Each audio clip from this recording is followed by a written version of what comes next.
Patay ang 27 anyos na mangingisda matapos tamaan ng leptospirosis sa Agoo, La Union.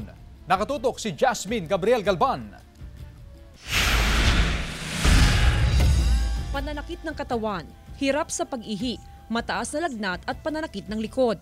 Ito ang naranasan ng 27 anyos na si Mark Edison Doctolero na isang mangingisda sa barangay San Nicolas West, Agoo, La Union.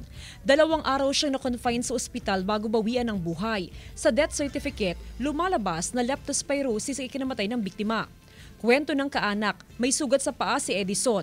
Hindi niya naiwasang lumusong sa baha dahil nalubog sa baha ang kanilang bahay at bakuran noong kasagsagan ng mga nagdaang bagyo na Krising, Dante at Emong. Baha talaga, maski anong daanan mo, puro baha. Kahit pagbota wala. Oo, wala din. Oh. Maski nakabuta ka man, wala.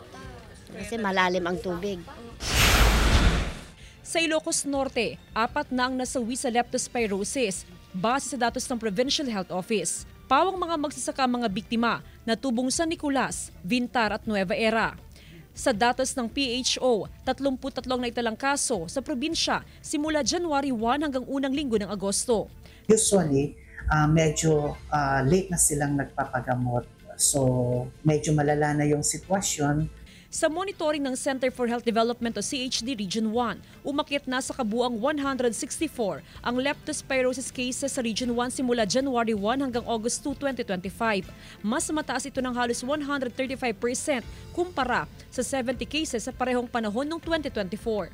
Umakyat na rin sa 21 ang namatay sa buong rehiyon dahil sa leptospirosis. Nagpalabas na po tayo ng direktiba sa lahat po ng ating mga DOH hospital na magtalaga po ng fast lane para po sa leptospirosis. Dito po didiretso yung mga kababayan natin na meron pong sintomas ng leptospirosis para mas madali at mas mabilis po silang mabigyan ng medical attention.